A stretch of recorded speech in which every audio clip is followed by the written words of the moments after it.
नमस्कार. आज आपण ह्या व्हिडिओमध्ये मुख्यमंत्री माझी लाडकी बहीण योजना ह्या योजनेला कसं अप्लाय करायचं आहे हे बघणार आहोत आणि ह्या योजनेला लागणारी कागदपत्रे तुम्हाला ह्या स्क्रीनवरती दिसत असतील. नंतर प्ले स्टोअरमध्ये जाऊन नारी शक्ती दूत हे ॲप डाउनलोड करा. ॲप डाउनलोड केल्यानंतर तुमचा मोबाईल नंबर फिल करा, तुमचं नाव ॲड करा आणि प्रोफाईल अपडेट करा. महिलांच्या योजनेवरती जाऊन हमीपत्र डाउनलोड करून त्याची झेरॉक्स काढून त्याच्यावरती सिग्नेचर करा आणि ते स्कॅन करा. नंतर मुख्यमंत्री माझी लाडकी बहीण योजना ह्यावरती क्लिक करा. नंतर तुमचे आधार कार्डवरतीचे जे पूर्ण नाव असेल ते फिल करा.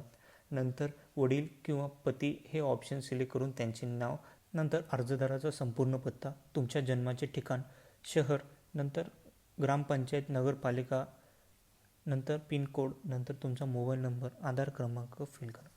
तुमच्या शासनाच्या इतर विभागामार्फत राबविण्यात येणाऱ्या आर्थिक योजनेचा लाभ घेत असाल तर हो, नसेल तर नाही. वैवाहिक स्थिती, महिलेचे लग्नापूर्वीचे नाव, तुमचा जन्म परप्रांतीय झाला असेल तर हो, नसेल तर नाही. नंतर बँकेचे पूर्ण नाव, बँक खातेधारकाचे नाव, बँक खाते क्रमांक, IFSC कोड फिल करा. नंतर आपला आधार क्रमांक बँक खात्याला जोडला आहे का, असेल तर हो, नसेल तर नाही. 10 ऑगस्टपर्यंत शासनाने मुदत दिलेली आहे. बँकेमध्ये जाऊन आपला आधार क्रमांक बँकेशी लिंक करा.